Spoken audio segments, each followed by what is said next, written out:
I remember the heat of his breath on my skin, the way his hands traveled my body like they had been searching for me all along, and the moment my lips betrayed the man who had given me his last name. The gym was empty, the night was quiet, and my ring felt heavier than ever on my finger as Ryan pulled me closer. My body melted, my mind screamed, and yet I let the fire consume me. It was reckless, it was wrong, and it was the moment my marriage began to bleed. Before I go any further, I want to take a moment to thank every single one of you for being here with me today. To all of you who have subscribed, I appreciate you more than words can express. To the new and returning viewers who are watching but have not yet subscribed, I cannot wait for you to hit that subscribe button. It is the fuel and energy that keeps powering this channel. And please, share your thoughts and feelings in the comments immediately after this intro, because your voice matters and your engagement brings these stories to life. Now, back to where it all began. My name is Claire. I am a 38-year-old wife and a mother of 2 children. On the outside, my life looked perfectly put together. A lovely house in the suburbs, a husband who had been my college sweetheart, and children who carried our laughter and our hopes into every room they walked into. But life inside that house was not as simple as it seemed. My husband David was a good man. He was steady, hardworking, dependable, and fiercely loyal. But in the last few years, his work had become his lover, and I had become his shadow. I told myself I understood. Bills had to be paid, the mortgage needed to be cleared, the children needed school fees, and life had to move forward. But in the quiet hours, when I slipped into bed alone while David sat in his office finishing one more report, loneliness whispered to me like a drug. And I hated to admit it, but I craved being seen, touched, and wanted. That was when Ryan entered the picture. Ryan was our neighbor, a 33-year-old gym instructor with broad shoulders, a perfect smile, and a dangerous charm that he carried like a second skin. He had just gone through a messy breakup, and we first started talking when I joined the local gym where he worked. At first, it was innocent. He encouraged me when I struggled with weights, corrected my posture, and sometimes shared jokes that made me laugh harder than I had in years. But slowly, his attention became addictive. The way he looked at me lingered, like he could see through the layers of wife, mother, and woman who had put herself on a shelf for too long. One evening after a late workout, he leaned close to adjust my stance, his hand brushing the small of my back. It was a simple touch, but it lit a fire I had buried for years. I should have stepped away, but I froze, letting the electricity burn through me. "Claire, you deserve to feel alive," he whispered softly, almost like he knew the storm raging inside me. I drove home that night with my heart pounding and my conscience heavy. I climbed into bed beside David, who was already asleep, and I stared at the ceiling wondering what kind of woman I was becoming. I told myself it was harmless, that Ryan was just a distraction. But deep inside, I knew I was playing with fire. The night everything broke happened 2 weeks later. David had another late night at the office, and I told him I would stay late at the gym to clear my mind. The place was almost empty, the kind of silence that feels dangerous. Ryan was there, of course, and when our eyes met, the tension that had been building for weeks finally snapped.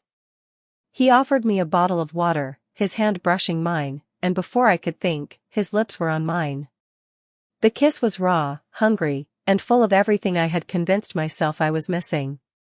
My wedding ring pressed against his chest, reminding me of my vows, but I ignored it. I let his hands roam, let his body press against mine, and let my own weakness drown me. Every second felt like both heaven and hell, a burning that I knew could destroy me but that I could not stop. When it was over, I sat there breathless, my body trembling, my heart torn apart. Ryan looked at me with desire, but I could not meet his eyes.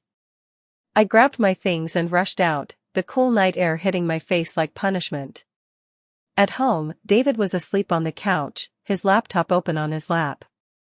I stood there looking at him, guilt swallowing me whole. He had given me everything, and I had given my body to someone else.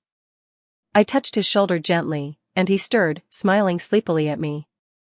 "You are home," he said, his voice warm, full of love. That was the dagger. I forced a smile, kissed his forehead, and whispered, "Yes, I am home." But inside, I knew I had already left home hours earlier in a moment I could never take back. And the worst part was, David had no idea. The days that followed were a blur of guilt and shame. I could not look at my husband the same way, and every touch from him felt like a reminder of what I had stolen from us. Ryan kept texting me, his words seductive, pulling me back into the fire. But I knew I had crossed a line that could never be erased. What I did not know was that the walls I had built to protect my secret were already beginning to crack. David was more observant than I thought, and he had started to notice the changes. And that was how my terrible mistake became the storm that would test the very foundation of my marriage. I woke up the morning after my mistake with the bitter taste of guilt sitting heavy on my tongue. The sunlight poured into our bedroom, golden and pure, mocking the darkness I had chosen the night before. David lay beside me, his chest rising and falling in a rhythm that had always comforted me. I stared at him, wondering how I could have betrayed the man who trusted me with his heart, his children, and his life. The weight of what I had done was unbearable. Every time he looked at me, every time he smiled or touched me, my stomach knotted with shame. I tried to act normal, cooking breakfast, helping the children get ready for school, kissing David goodbye as he left for work. But inside, I was trembling, carrying a secret that threatened to destroy us. For days, I avoided Ryan. I ignored his texts, deleted his calls, and refused to answer the door when he dropped by. But temptation does not just walk away when you shut it out. It lingers. His messages grew bolder, reminding me of the fire we shared, promising more of what I had already tasted.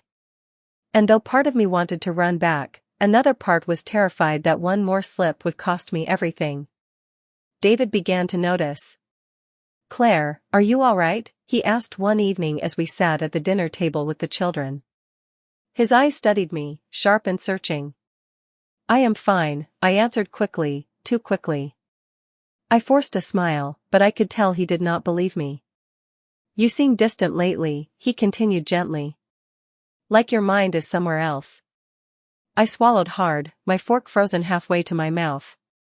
My daughter giggled at something her brother said, and I used the distraction to hide my panic. I brushed it off, blaming stress and lack of sleep, but the truth was clawing at my chest. At night, lying beside him, I felt like a stranger in my own bed. His hand would reach for mine, and though I held it, my mind flashed back to the gym, to Ryan's hands, to the fire I wished I had never ignited. It was torture. The pressure only grew worse. One afternoon, Ryan cornered me in the parking lot of the gym. His eyes burned with desire, his voice low but insistent. "Claire, do not pretend that night meant nothing," he said. "I know you felt it too." I shook my head, tears stinging my eyes. "Ryan, please. I cannot do this. I cannot lose my family." He stepped closer, his presence overwhelming. "Then why are you shaking? Why are you looking at me like that? You want me as much as I want you." For a split second, he was right. My body remembered, my pulse quickened, and I hated myself for it. But then I pictured David's face, my children's laughter, and the home we had built. I pulled away, my voice firm despite the storm inside me. "This has to stop. Do not call me again. Do not come near me." I left him standing there, furious and wounded, but I knew it was the only choice I could make if I wanted to save what was left of my soul. But secrets have a way of seeping through cracks, no matter how tightly you try to seal them. David grew quieter, watching me more closely. He asked subtle questions, ones that made me flinch even though he had no proof. He wanted to believe me, I could see it in his eyes, but his intuition was strong. One night, he reached for me in bed, his kiss deep and searching, as though he was trying to remind me of us. I responded, but my tears betrayed me. He pulled back, staring at me in confusion. "Why are you crying?" he whispered. I turned away, shaking my head, but I could not tell him the truth. Not yet. The fear of losing him was stronger than the courage to confess. Days turned into weeks, and the tension in our home thickened. I smiled for the children, laughed at the right moments, and played the part of a perfect wife, but inside, I was crumbling. Every time David touched me, I felt undeserving. Every time he spoke kindly, I wanted to fall on my knees and beg for forgiveness. Then came the night that nearly broke me. I had just finished tucking the children into bed when David called me into the living room. His expression was serious, his hands clasped tightly together. "Claire," he said slowly, "I need to ask you something, and I want you to be honest with me." My heart slammed against my ribs. I sat down across from him, my palms sweating, my throat dry. "Have you been hiding something from me?" The question sliced through the air, heavy and sharp. I opened my mouth, but no sound came out. My silence spoke louder than words, and I saw the flicker of hurt in his eyes. "I do not know what it is," he continued, "but I can feel it. Something is different.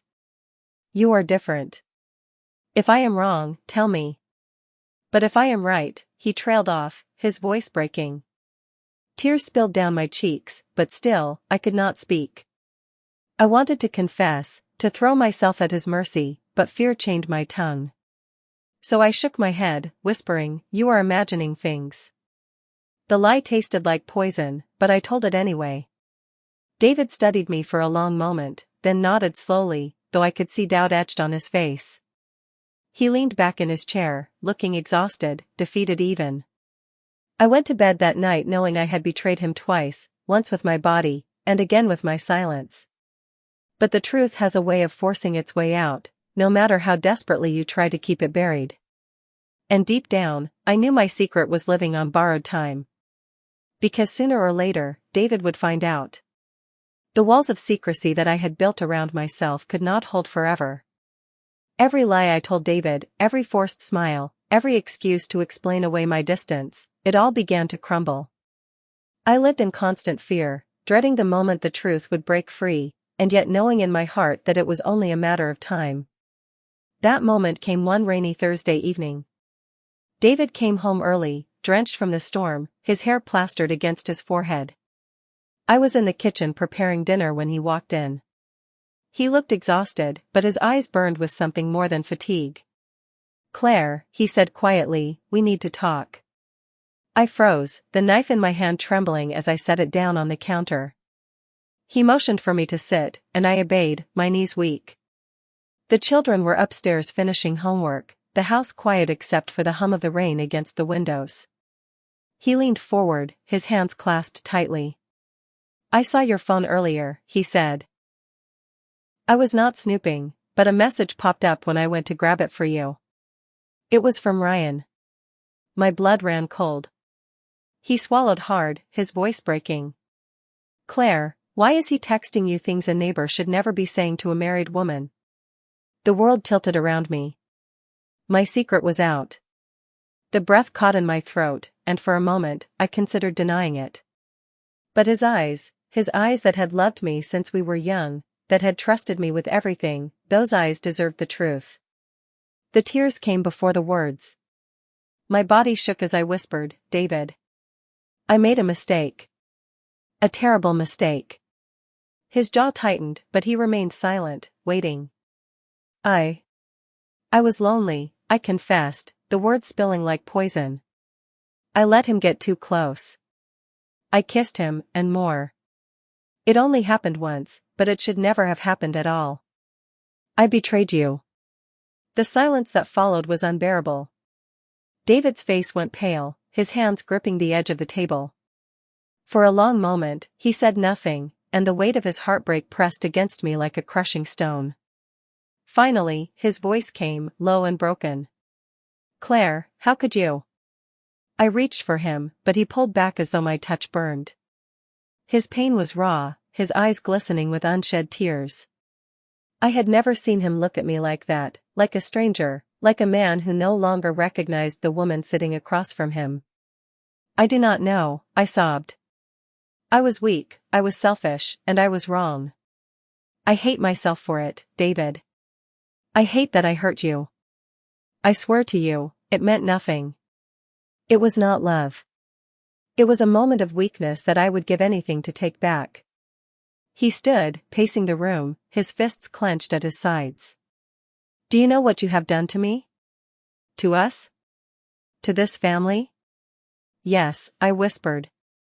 And I will spend the rest of my life trying to make it right, if you will let me.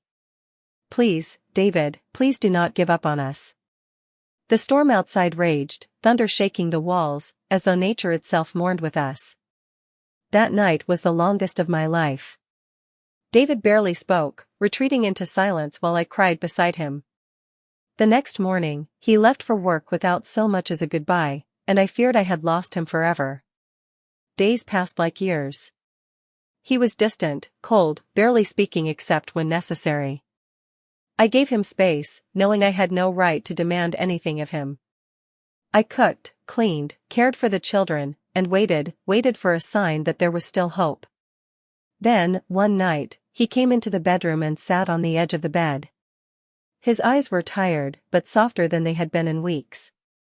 I need to tell you something, he said. I sat up, heart pounding.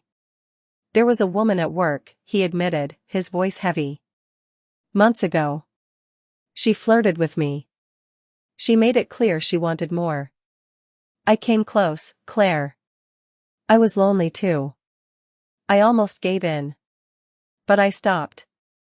I told myself I could not do that to you, to us. His confession broke me even more. I covered my face with my hands, sobbing. You were strong where I was weak. You chose us, and I chose wrong. I do not deserve you. He pulled my hands away from my face, forcing me to look at him. His eyes were filled with pain, but also with something else, something I did not expect. Claire, he said softly, I am hurt. I am angry. But I love you. I love what we have built. I cannot just throw it all away. If you are willing to fight for us, then so am I. The flood of relief that washed over me was overwhelming. I fell into his arms, clinging to him as though letting go would mean losing everything. He held me tightly, his own tears falling onto my shoulder. Rebuilding was not easy. Trust was shattered, and forgiveness was not instant. We went to counseling, had long nights of raw, honest conversations, and endured moments where walking away would have been easier than holding on. But slowly, brick by brick, we began to rebuild. There were days when David's eyes would darken with the memory of my betrayal, and I would have to remind him with actions, not words, that I was committed to us. There were nights when I cried alone, ashamed of what I had done, but determined to prove that our love was worth saving. And then, something beautiful happened. We found a new rhythm, a deeper connection. Our conversations grew more honest, our intimacy more intentional. We stopped taking each other for granted. We began to live, not just exist together. One evening, months after the storm had passed, David took my hand as we watched the children play in the backyard. He kissed my knuckles gently and whispered, "We made it through the fire, Claire. And somehow, we are stronger now." Tears filled my eyes as I whispered back, "I made a terrible mistake, but thank you for giving us a beautiful tomorrow."